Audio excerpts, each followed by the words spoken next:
comes on the table. We are talking about the real food. The real food is when the Muslims take their rightful place in the society as carriers of guidance to people who are not guided. We're going to tell that it's almost 6 o'clock. Just one last question, which I feel very important for the speakers. Give us, for each speaker, okay, and it's kind of a test, but how much you do that? Okay, each speaker, please give us 3 things that we can take home today, that we can practice in our lives on a daily, weekly, monthly basis, that we should do, inshallah, to help become our parents more obedient to us and to Allah subhanahu wa ta'ala. So I'm starting the opposite side, the youngest. So I actually had a question and answer session myself, so I shouldn't be asked any questions at this point, but I'll answer regardless. For me, I think my talk to you earlier was repetitive, so I'll repeat myself again. I have to speak 3 of the points. I think one point would be spend time with your kids, know your children, know their interests, care about your children, pay attention to them. That was a long point.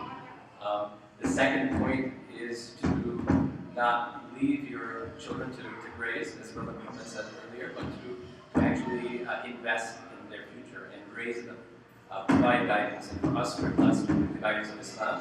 So obviously that should be our focus in the small matters and large. And third is try to learn from mistakes that you make, because we're all human. Each and every one of us in this room will make countless mistakes in our parenting. We already have, and we will continue to make those mistakes. And don't feel beyond reproach. Don't feel like you can't examine the decisions you make as a parent and learn from them. It's a process for all of us. So inshallah, remember that it's what you do over the course of your lifetime. No one decision makes or breaks you as a parent, but it's what you continue to do. So inshallah, keep aspiring to learn from the mistakes that you make, and inshallah, make lots of good decisions too, guided by Islam.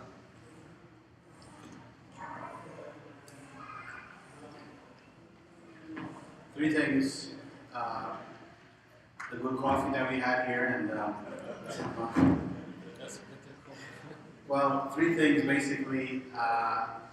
Number 1, that we mentioned 3 things we take from our lectures. 1, I would definitely say for the raising the children is definitely the attachment to the Quran that we talked about. Number 2 is the critical thinking we must have them develop. And number 3, by looking at some of the questions that we didn't get to answer, there is some kind of concern about sheltering our children from evil. And that's not going to be possible. And it might create a reverse effect. Umar ibn Khattab said, "Man lam ya'rif al-jahiliyyah lam ya'rif al-Islam." Whoever does not know about Jahiliyyah, the pre-Islamic period, does not know about Islam. The famous Arab poet said, تعلمت الشر ليس لشر ولكن لتوقيه من لم يعرف الشر من الخير يقع فيه. He said, I learned about evil, not for evil. I learned about evil to avoid it. The one who does not know the difference between evil and good will fall into the evil. So sheltering the people from evil will have a reverse effect. Hudayfa said, كان الناس يسألون رسول الله صلى الله عليه وسلم عن الخير وكنت أسأله عن الشر مخافة أن يدركني.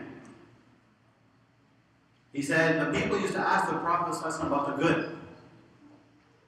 But him, the Sahib Sir, he said, I used to ask the Prophet ﷺ about the evil, about the bad, out of fear that it might catch up with me. So educating our children about evil is part of Islam. If they don't know shirk, they will never know tawheed. If they don't know the haram, they will never understand the halal. So it is better that we educate them about what is evil with the previous 2 steps of the attachment to the Quran and the critical thinking, before they hear about that evil on Facebook or their friends. Because we want them to be in a level that at the time they hear the evil from outside, they are well equipped with critical thinking and ayat from the Quran that they can answer back and mention why it's something they don't want to participate themselves. So I think these are three things I would like to leave you with. Number one, the attachment to the Book of Allah with the parallel of the Arabic language. Number two, the critical thinking we must develop in our children. And number three, educating them about evil in a strategic, intelligent way to protect them. And Allah knows best.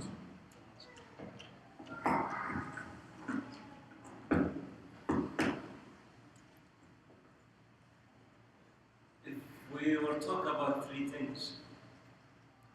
I would say the first thing is that we need to teach them why Islam. Why are you Muslim?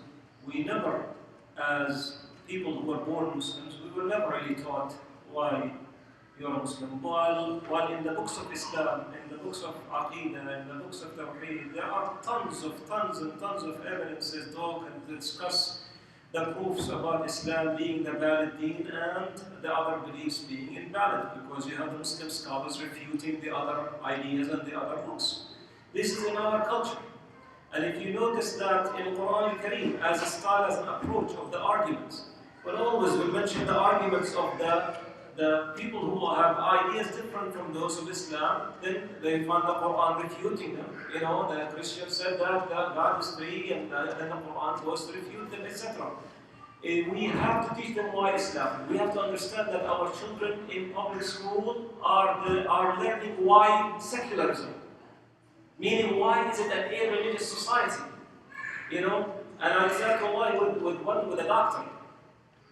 And his point was, well, if you are going to have people live according to Islam, you are going to do injustice to the other religions.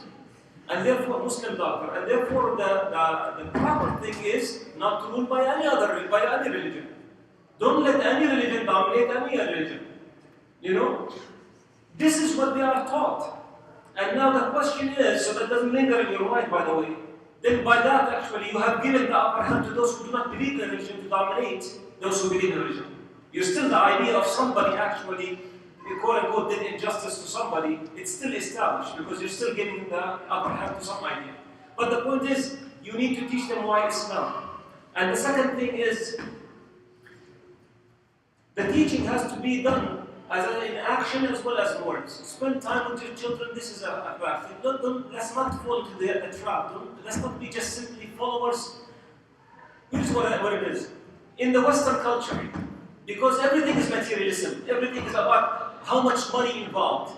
So now they have to, and this is sometimes to survive and sometimes just to make sure that I can have more and more luxuries, because they do not differentiate between necessities and luxuries. So now the husband and the wife have to work to achieve what we need. We need this, we need this, we need this. So what happens is that initially both the husband and wife went out to work to make more money.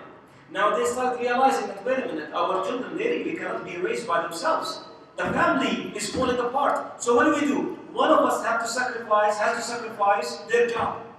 So now, of course, for them, who sacrifices the job? The one who makes less money. So now, if the wife makes more money, she goes out to work, and the husband, the father, becomes Mr. Mom. You know, or this is how it is.